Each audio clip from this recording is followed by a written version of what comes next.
Assalamualaikum warahmatullahi wabarakatuh. Alhamdulillahi wa kafa. Assalatu wassalamu ala nabiyyil mustafa wa ala alihi wa ashabihi wa man tabi'al huda amma ba'd. Kembali bersama saya Saifuddin dalam program Beribadah Sesuai Sunnah. Kali ini kita akan membicarakan tentang tata cara berwudu sebagaimana dicontohkan oleh Rasulullah Shallallahu Alaihi Wasallam. Dalam Al-Quran surah Al-Maidah ayat 6 berbunyi, A'udzubillahi minasyaitonirrajim, Bismillahirrahmanirrahim. Ya ayyuhalladzina amanu, idza kumtum ilas shalah faghsilu wujuhakum wa aydiyakum ilal marafiq wamsahu biru'usikum wa arjulakum ilal ka'bain. Ada beberapa hadis yang menguatkan tentang tata cara berwudu sebagaimana dicontohkan oleh Rasulullah Shallallahu Alaihi Wasallam. Yang pertama, kita harus mempersiapkan diri untuk berwudu, yaitu menyingsingkan lengan baju atau celana atau apa saja yang menutupi anggota wudu kita. Termasuk diantaranya jikalau kita mempunyai jam tangan atau gelang atau cincin atau yang lain-lain, maka hendaklah kita lepaskan terlebih dahulu sehingga tidak mengganggu aktivitas wudu kita.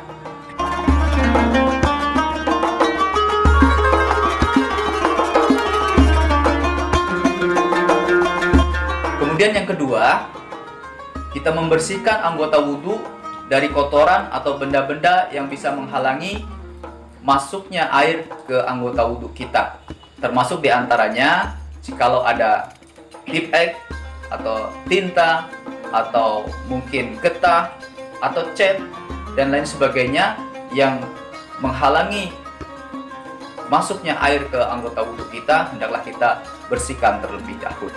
Baik, selanjutnya yang ketiga adalah membaca basmalah. Bismillahirrahmanirrahim. Karena ada satu hadis yang mengungkapkan bahwa la sholata liman la wudu wa la wudu'a liman la yadhkurusmallaha ta'ala alaihi. Kemudian yang keempat adalah membasuh kedua tangan sampai pergelangan tangan. Selanjutnya yang kelima adalah berkumur-kumur, istinsyak dan istinthar. Artinya berkumur-kumur untuk membersihkan mulut kita, istinsyak memasukkan air ke dalam, dan istinthar mengeluarkan dari hidung dengan cara yang keras.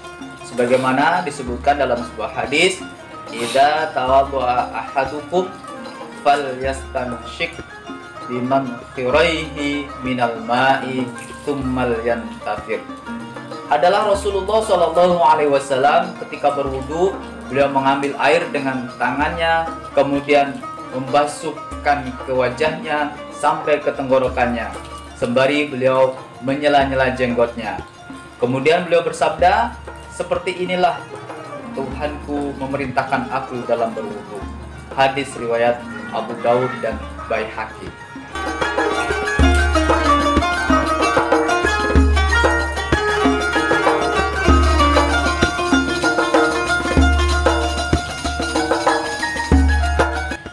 Selanjutnya yang ketujuh adalah mencuci tangan sampai siku. Sebagaimana disebutkan dalam surah Al-Maidah ayat 6, idza qumtum ilas shalah famsilu wujuhakum wa aydiyakum ilal marafiq.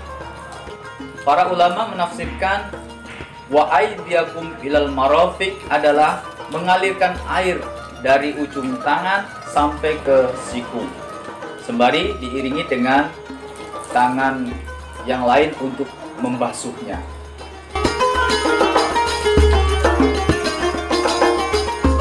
Kemudian mengusap kepala sebagaimana disebutkan di dalam surah Al-Maidah ayat 6, wamsahu biru'usikum, hendaklah kalian mengusap kepala kalian. Ini sesuai dengan hadis Nabi Shallallahu Alaihi Wasallam yang berbunyi, summa masaha ra'sahu biyadihi fa'aqbala bihima wa adbara.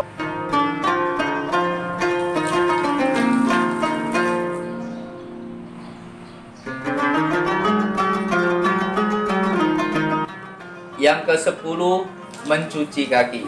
Sebagaimana disebutkan di dalam surah Al-Maidah tadi, wa arjulakum ilal ka'bain, dan cucilah kaki kalian hingga mata kaki.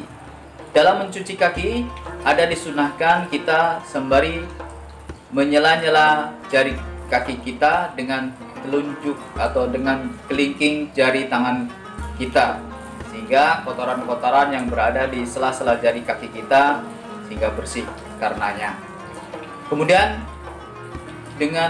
setelah kita mencuci kaki, maka selesailah wudhu kita.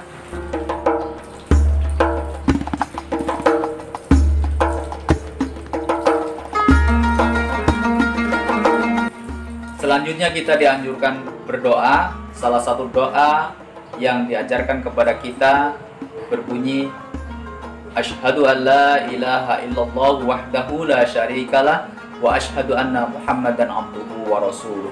Allahumma ja'alni minat tawwabina wa ja'alni minal mutatahhirin.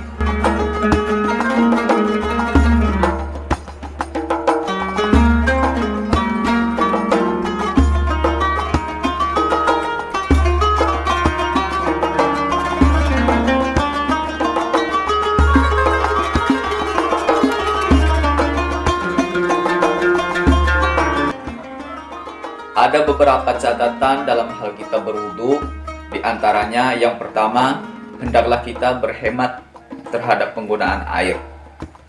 Tanda seseorang memahami agamanya adalah ketika dia berhemat dalam penggunaan air, meskipun ini untuk perkara ibadah seperti berwudu contohnya. Oleh karenanya, ketika kita berwudu menggunakan keran, hendaklah kita buka keran secukupnya saja, tidak harus membukanya dengan full, karena menghindari banyaknya air yang terbuang daripada yang terpakai untuk berwudu. Yang kedua, mencukupkan sekali basuhan dalam setiap anggota wudu, jikalau itu dipandang sudah cukup dan sudah sempurna. Namun disunahkan hingga 3 kali hitungan dan dimakruhkan jikalau berlebih dari itu. Kemudian yang ketiga, mendahulukan pembasuhan pada bagian anggota tubuh bagian kanan daripada yang kiri. Rasulullah SAW menyukai dalam perkara-perkara yang baik selalu mendahulukan bagian kanan daripada yang kiri. Contohnya ketika memakai sendal, memakai baju atau bersisir, termasuk diantaranya ketika berwudu. Yang keempat, melebihkan pembasuhan pada anggota wudu, artinya jangan pas-pasan. Ketika kita membasuh tangan hingga siku, bukan berarti kita hanya cukup pada siku saja, tapi lebihkan sedikit sampai ke atasnya.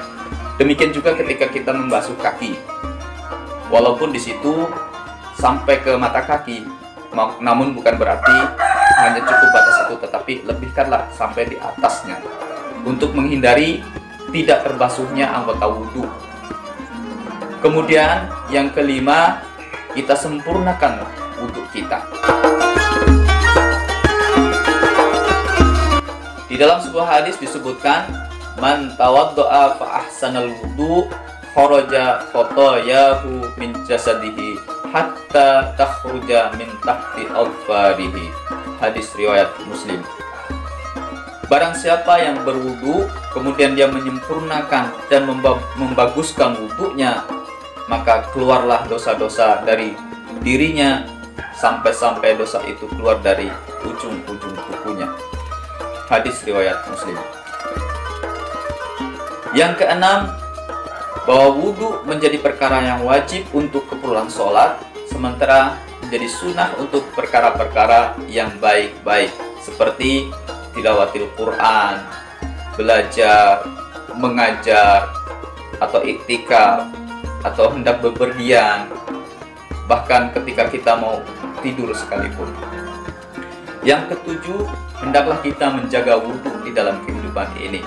Salah seorang sahabat Rasulullah SAW yang bernama Bilal bin Rabah sampai terompahnya mendahulinya masuk ke surga karena akan menjadi saksi bagi pemiliknya, karena selama hidup di dunia itu senantiasa menjaga wudhu di dalam kehidupannya. Demikianlah tata cara berwudu beserta penjelasan-penjelasannya. Semoga bermanfaat bagi kita semua. Hadanallahu wa iyyakum ajma'in. Assalamualaikum warahmatullahi wabarakatuh.